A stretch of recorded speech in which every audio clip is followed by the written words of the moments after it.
هێزەکانی سوپای عێراق دەستیان کردووە بە فراوانکردنی سەربازگەی حوزەیران کە پێشتر هێزەکانی پێشمەرگەی تیا جێگیر کرابوو.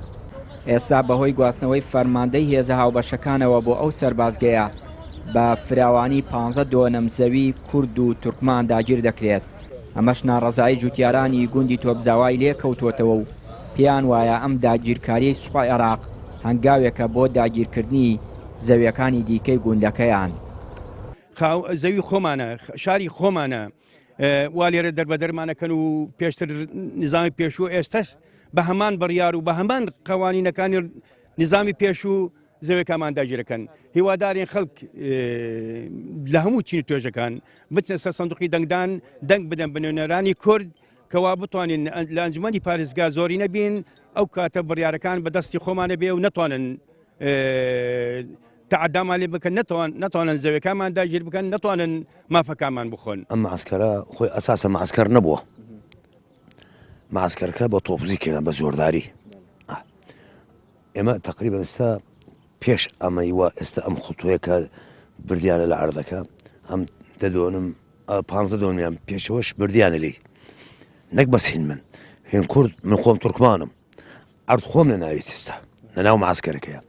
ئێستا مەشاتە سەری پێشەوە وتمان با بە قەیدا ئەوە 30 دۆنیم لێ ڕۆیوە بە کورد و بە تورکمان کێشەمان نییە. مقاتعی ترکەڵانمان هەیە، مقاتعی تۆزاوان 24 مای 25مان هەیە. ئەم عەردانە ئەرێ خۆیان چێنە ئەرێ ئیستیملاکەی ئەمە هین وزارەتی دیفاع ئەچیتە تەسجیل عقاری ئەلێ بۆیان نییە 1 مەترێ ئیستیقلالکەن لەبەر ئەوەی کێشەی هەیە لەسەر کێشەکە چییە؟ مادەی 140 چکە ئێمە نیزاعەت ملکە لەگەر حکوومەتمان هەیە، نەک لەگەر عشارایی بێ لەگەر حکومەت. لە ماوەی ڕابردوودا دژی دەستێوەردانی سوپای عێراق لە زەویەکانی تسعینی و کۆن و تۆپزاوە کورد و تورکمانەکانی ئەو سنوورە ناڕازایان دەربڕی و داوای چارەسەرکردنی ئەو کێشەیەیان کرد کە ڕوبەڕوویان دەبێتەوە. بەڵام ئێستا جارێکی دیکە بە بیانووی فراوانکردنی سەربازگەیەک زەوی کورد و تورکمان دەستی بەسەردا دەگیرێت. ئەوەی هەیە لەم سنوورە ئێمە لە دوای ئەوەی کە فەرماندەی ئۆپراسیۆنەکانی کەرکووک لە شۆراوە هاتنە ئێرە کێشەی تازە سەری هەڵدا، ئەویش فراوانکردنی سەربازگەکەی و داگیرکردنی زەویزاری کورد و تورکمان لە دەوروبەری ئەو سەربازگەیە. جا ئەم گردبوونەوەی ئێمڕۆی ئێمە مەبەست وەکو ناڕەزایەتی دەربڕین دژ بە فراوانکردنی ئەو سەربارگەیە و داگیرکردنی بەشێ لە زەویزاری تۆپزا و ترکەڵانە.